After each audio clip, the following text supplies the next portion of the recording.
Hey guys, welcome back to Reddit Cheater. Make sure to like and subscribe to the channel for more spicy stories like these. Now let's get in today's video. Promise to see her the next week. Me, 34 male, with my wife, 32 female, of 5 years. I know she's cheating on me, I can't bring myself to confront her. I, 34 years old, met my wife, 32 years old, at a party 7 years ago. She was the out-of-your-league girl that no one was interested in, and I was the uncomfortable guy in the corner trying not to look. She was eventually introduced to me by the host, we connected over a common love of darts, went on a few hundred platonic trips together, and a year later we landed up in her bed and in a relationship. She proposed to me a year later. In our relationship, she has the most power. I'm a chocolatier, and she's a vice president at a bigger firm. She works long days and even longer nights, while I cook and clean and work 5 days a week at a little artisanal store downtown. We live in a high-end neighborhood, so I make a solid living, but she earns more than twice as much as I do. So she buys things for the home, such as a new set-top box for the television. The set-top box has a screensaver feature that cycles images from your Apple photo collection.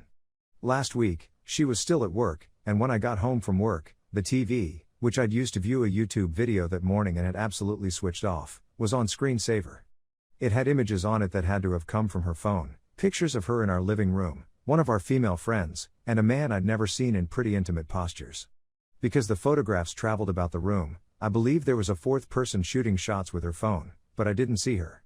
What was odd was that she was wearing a bandage on her hand, which she'd done the day before after complaining of RSI.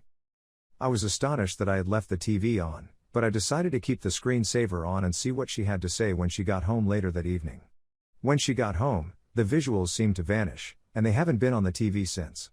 Because the TV was on, I asked her if she'd been home during the day, and she claimed she'd returned home over lunch to pick up a USB stick she'd left in her computer at home.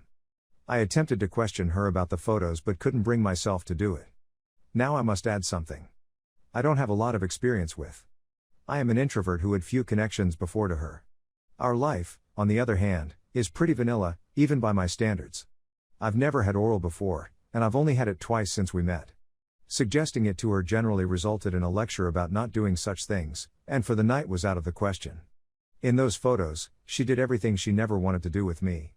I've attempted to approach her many times since that day. She's been staying out longer recently, not just since last week, but for the previous 4 months or so, and she's often too exhausted for anything romantic, even simply hugging, and when she gets home, she frequently vanishes in her office and comes to bed long after I've fallen asleep.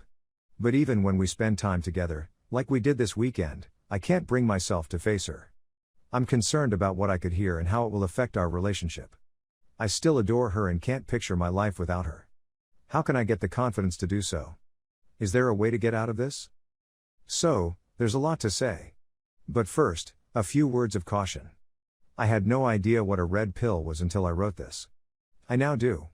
I sort of wish I didn't, but a few hundred mails forced me to. You know those debt solution letters you receive when you owe money to the county? Those items came in quick and furious like that. Others concluded that since my throwaway had the word red, I was a sock puppet for them. I'm not. I don't believe they have a solution that isn't worse than the issue it purports to solve. So, what exactly happened? I went for a stroll that evening, she wasn't home, and rang about for attorneys. It was quite late, and I had a lot of voicemails, but only one was answered. She requested me to gather my bank accounts and a slew of other documents and meet with her the following morning. That evening, I resolved to face my wife. That did not occur. She arrived home late and almost immediately went to take a bath. I crept into her office and removed her phone from her handbag. It had a fingerprint scanner, but her PIN was the same as the one she used for the garage in our safe, which she had set up, so it was simple. I couldn't locate anything on the phone, and the photos in Apple Photos and Google Photos were all from activities we'd done together, as well as some for her profession. There are no messages or anything like that. Her purse buzzed just as I was about to put the phone back in. She has a second phone. I couldn't log in since it was an Android and had a pattern. But there was a message on the screen, with simply a phone number and no name, with a 3 on it. Replace that. I decided to postpone the confrontation until after the lawyer, but I did photograph the message. The following morning, I spoke with the lawyer, who spent about a half hour simply going through probable results and what to anticipate next, followed by another 45 minutes discussing money and so on. We don't have children, and she's the breadwinner, so I'm either out of the relationship or out and due money. It will take months, if not more than a year, to resolve all of this. It seems that it takes 5 minutes to marry and a year to unmarry. I'd gone by my workplace and informed the employer that I was unwell. I look like trash since I haven't slept and have been weeping a lot, so it was fairly convincing. We work in the food industry, therefore being ill is not an option. I returned home, disconnected the Apple TV, and brought it to a buddy who owns a small computer business. He validated what you had informed me. The images on her screensaver are from her Apple photos.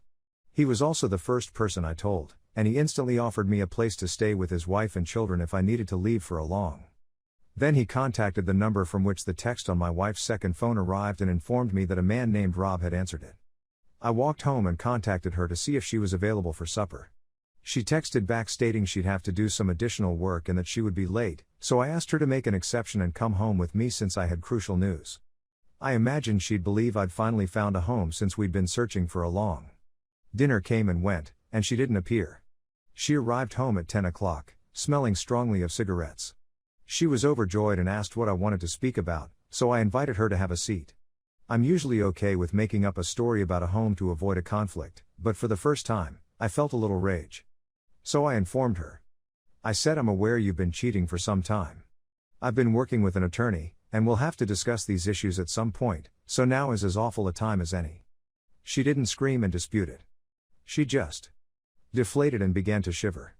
Many of your PMs, as well as my attorney and a friend, advised me not to ask for specifics and to avoid putting pressure on myself.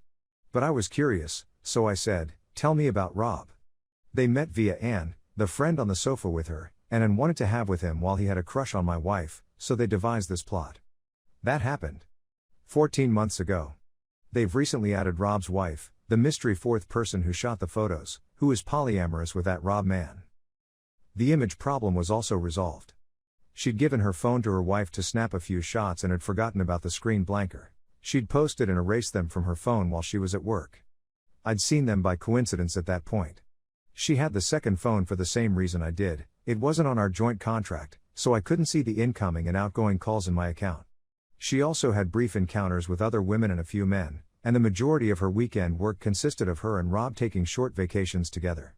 Throughout it all, it seemed like she was giving me as much information as she could in order to hurt me, and it succeeded, but I believe I had a very decent poker face. I informed her that I would be leaving the home, that I had photographed and catalogued everything, and that I hoped for a peaceful parting.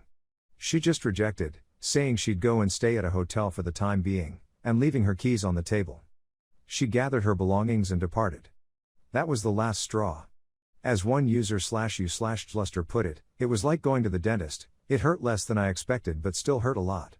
Today, I have roughly 15 missed calls and 150+ messages from her, all pleading for forgiveness and asking if we might make it work again.